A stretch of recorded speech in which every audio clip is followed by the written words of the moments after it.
Hello, magandang araw po sa inyong lahat. Isa na naman pong araw ng pagpapalo off. Third day, technically, US time mga kaibigan. Just to remind everyone, Team Casimero flew the UK Monday. Monday ng UK tayo mga idol. So ito na ang kanilang technically ikatlong araw magmula nung lisanan nila ang UK. Sa hindi po mga nakakaalam mga idol ito pong paglipad sa from UK to US, nagkaroon po ng aberya po iyan. Okay? Ayon po sa mga balitang amin pong nakalap, yung team nakalipad.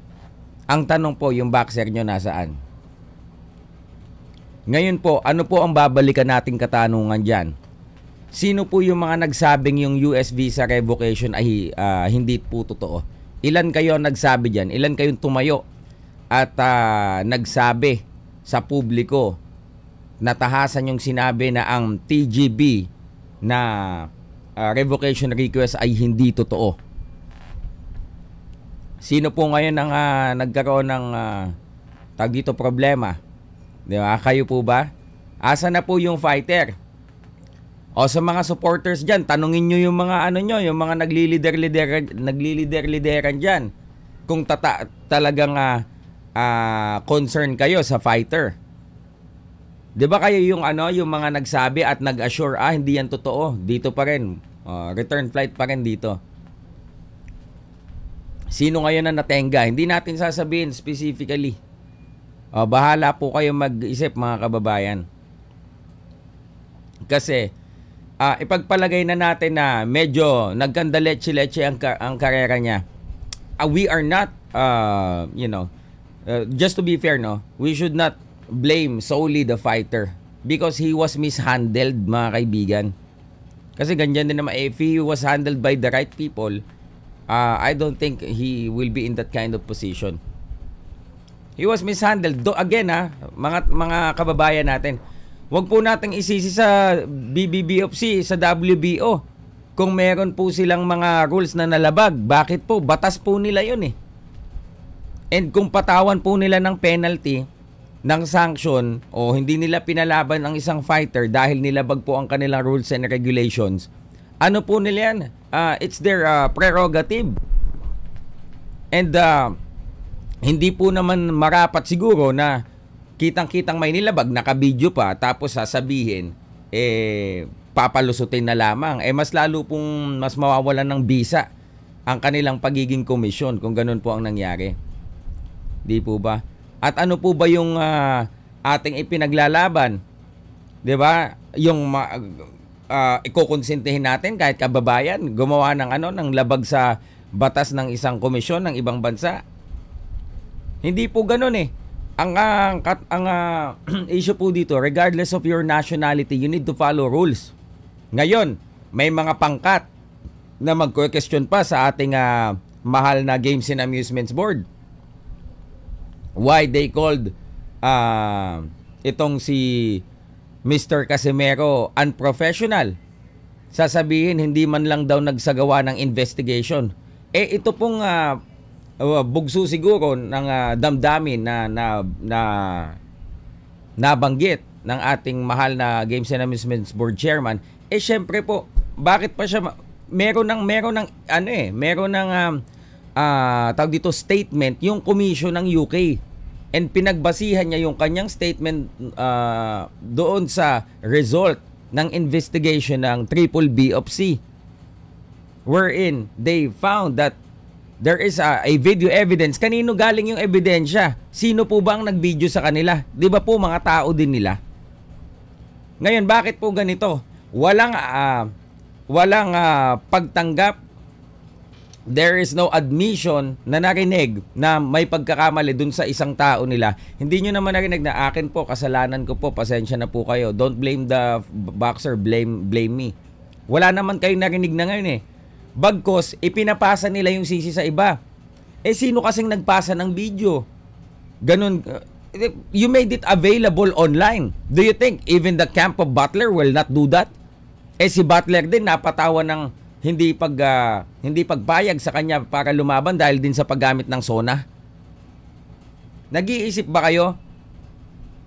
Ang hilig nyong ipasa sa iba yung sisi dun sa mga bagay na kayo naman ang gumawa. 'Di ba? Ang liwaliwanag na. Pinagbigyan na kayo nung sa Dubai. Nung nag-submit ng nag-release ng resolution, inamend pa ng WBO ang higpit na ng panuntunan. 'Di ba? Nakalagay doon. Regardless of the situation, whatever reason, the belt will be stripped.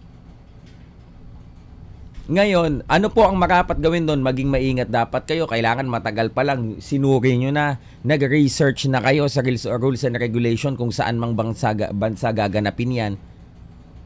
Hindi nyo po pwedeng sabihan na, kasi we were not informed. Hindi po namin alam. Ignorance of the law excuses no one. Alam nyo yan.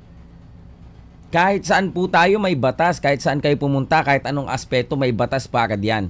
Bakit wala pong sumangguni proactively sa Triple BOFC pagdating nyo po dyan kung ano ang do's and don'ts? Diba? Because if you have an experienced individual in your team, it won't happen. Casimero already fought in the UK 2 times. Bakit po kayo nagkagandyan nung kayo? Kaya, bakit? Because you made everything public. O, 'di ba? Kahit ano pinapublic nyo. Sinong may kasalanan? Yung BBBOFC o kayo? Si Paul Butler o kayo? Tapos ang hilig nyong isisi kasi ganito. Kasi ganyan. Unfair. O. Hindi ba kayo nag-iisip bago nyo ituro yung sisi sa iba, admit nyo muna pagkakamali ninyo. Yung si Mr. Videographer nga, never nag-admit na pagkukulang niya yung nangyari at naging casualty yung boksingero. Yes, ginagawa po ng boksingero yung trabaho niya. Nag-reduce siya, nag-ensayo siya. But, yung mga people around him, yun po ang nag-cause para po siya malagay sa alanganin. Kaya wag nyo pong sisisihin yung komisyon, yung WBO, kung ano pong nangyari sa inyo. Ano ho? Di ba po? So, ito po, babalikan po natin yung question ha. It is now the 3rd day. Okay, yung mga supporters niya, mag-follow up kayo sa mga leader nila. No show, no? No show sila, hindi kayo ina-update, hindi nagpapakamdam. Alam po namin, yes, alam po namin. Alam din po ng community namin, TTFY community. Alam po kung nasaan po siya ngayon at kung ano pong nangyari. Iiwanan ko lang kayo ng hint. Yan po kasi mga tao sa paligid niya binaliwala yung babala na there has been since February US visa revocation request by the promoter na binaliwala po nila. 'Di ba? Na talagang nagtangka pa rin silang itawid, 'di ba, dito sa bansang ito sa US. Okay? So sino ngayon naiipit, sino ngayon natenga? Yan po ang tanong na iiwan ko sa inyong lahat. Magtanong kayo ngayon.